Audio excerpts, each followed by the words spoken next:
பிரியமாறன் serial promo பற்றி பார்க்கலாம் வாங்க. அதுக்கு முன்னாடி நம்ம சேனலை சப்ஸ்கிரைப் பண்ணாதவங்க கீழே இருக்கிற சப்ஸ்கிரைப் பண்ணை கிளிக் பண்ணிவிட்டு பக்கத்தில் இருக்கிற பெல் பட்டனையும் கிளிக் பண்ணிடுங்க. எங்கே பார்த்தோன்னா நம்ம ராமச்சந்திரன் விட்டு தான் காமிக்கிறாங்க. அப்போது மாறனும் வீராவும் பேசிகிட்டு இருக்காங்க. ஏண்டி நான் முடிவு பண்ணிட்டேன், கார்த்திக்கு கல்யாணம் பண்ணி வச்சு ஆகணும் அப்படின்னு போது என்னடா திடீர்னு உன் அண்ணன் வாழ்க்கையெல்லாம் பற்றி யோசிக்கிற போல இருக்கே. இங்கே பாரு, உனக்கே இது ஒரு ட்விஸ்டாக தான் இருக்கும். இங்கே வச்சு பேசி பிரயோஜனம் இல்லை, வா எல்லாரும் முன்னாடியும் வச்சு பேசலாம் அப்படின்னது. என்ன இவன் இப்படி பேசிட்டு போகிறான், ஒருவேளை இவனே பொண்ணு பார்த்து வச்சுட்டானோ அப்படின்னு சொல்லிட்டான் வீரா யோசிக்கிறாங்க. அப்படின்னு பார்த்து ராமச்சந்திரன்லேருந்து எல்லாருமே இருக்காங்க. இந்த பக்கம் மாறன் வள்ளியை ஏற்றி விடுறாங்க. அத்தை இங்கே பாருத்த, நல்லா யோசிச்சு பாரு, எனக்கு மூப்பானவன் தான் கார்த்தி, நானே கல்யாணம் பண்ணிட்டேன், எதுக்காக அத்தை இப்போ வரைக்கும் அவனுக்கு இன்னும் கல்யாணமே பண்ணி வைக்காமல் இருக்கீங்க?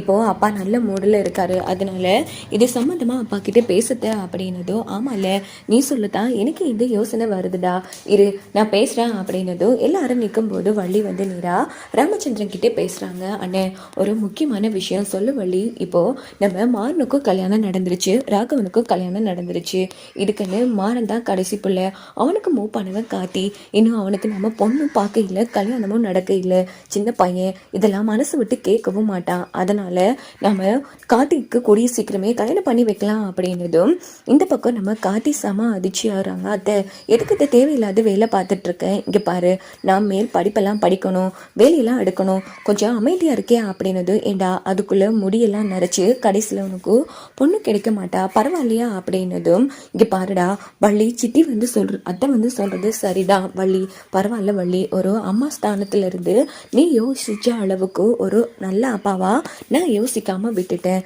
சரி வள்ளி, நாம் பொண்ணு பார்க்க சொல்லிடலாம் புரோக்கர்கிட்ட அப்படின்னதும் உடனே நம்ம மாறன் அப்பா அதுக்கு அவசியமே இல்லைப்பா, பார்த்தாச்சு அப்படின்னு போது, என்னடா சொல்கிற, பொண்ணு பார்த்தாச்சா, வீட்டில் இவ்வளோ பெரியவங்க இருக்கும்போது என்னடா பேசிட்டு இருக்க? ஐயோ அப்பா அப்படி இல்லைப்பா, என் மனசில் இருக்கிறத சொல்கிறேன்.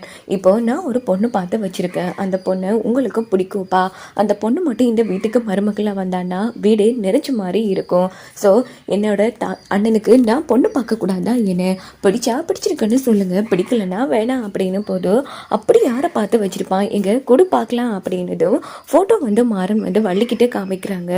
இங்கே பாரு, இதை நான் கூட யோசிக்காமல் விட்டுட்டேன், பரவாயில்லடா நீ யோசிச்சிருக்க அப்படின்னா சரிதான் அண்ணே, எனக்கு இந்த பொண்ணு ரொம்ப பிடிச்சிருக்கு, எங்க நீயே பாரு அப்படின்னு போது, மாறா உன் வாழ்க்கையிலேயே உருப்படியாக ஒரு காரியம் பண்ணியிருக்கேன்னா அது இது மட்டும் தாண்டா, நான் அப்படி இப்படி யோசிச்சேன்னா இந்த விஷயத்தை யோசிக்காமலே விட்டுட்டேனே அப்படின்னு போது எல்லாரும் ஆச்சரியப்படுறாங்க. என்னடா இது ஒருத்தங்களா பார்த்துட்டு இருக்காங்க அப்படின்னுட்டு உடனே வீரா என்ன பண்ணுறாங்கன்னா, மாமா அப்படி மாற யார் தான் பார்த்து வச்சிருக்கான், எங்க காட்டுங்க அப்படின்னு போது வீராவும் பார்க்குறாங்க. வீரா பார்த்து ரொம்ப சந்தோஷப்படுறாங்க. மாமா என்ன மாமா இதெல்லாம், இங்கே பாருமா வீரா, எனக்கு பொண்ணு ரொம்ப பிடிச்சிருக்கு, உனக்கு பிடிச்சிருக்கா இல்லையா அப்படின்னு போது, மாமா பெரியவங்க நீங்களே இப்படி சொல்லும்போது எதுக்கும் அந்த பொண்ணுக்கிட்ட ஒரு வார்த்தை கேட்கலாமா அப்படிங்கிறாங்க.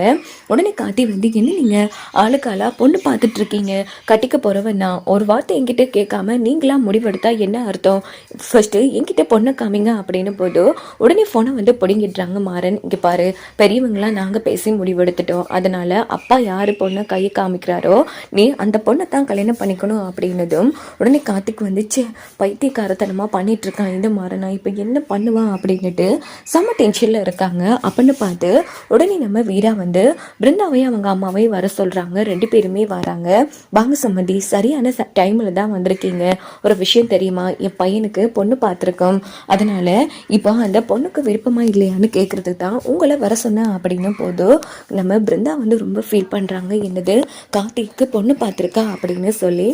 இன்னொரு பக்கம் பார்த்தோம்னா நம்ம கார்த்திக்கும் பிருந்தாவும் ஒருத்தருக்கு ஒருத்தர் பார்த்து ரொம்ப ஃபீல் பண்ணிக்கிறாங்க. உடனே நம்ம ராமச்சந்திரன், சம்மந்தி என் பையனுக்கு இந்த பொண்ணு பொருத்தமாக இருப்பான்னு எனக்கு தோணுது, உங்களுக்கு எப்படி இருக்கு பார்த்து சொல்லுங்க அப்படின்னும் போதும் நம்ம பிருந்தாவோட ஃபோட்டோவை பார்த்துட்டு என்ன பண்ணுறேன்னே தெரியல சம்மந்தி, என்ன சம்மந்தி இப்படி பண்ணிட்டுருங்க அப்படின்னும் போதும், என்ன சம்மந்தி உங்களுக்கு எங்கள் வீட்டு பையனை பிடிச்சிருக்கா அப்படிங்கிறாங்க.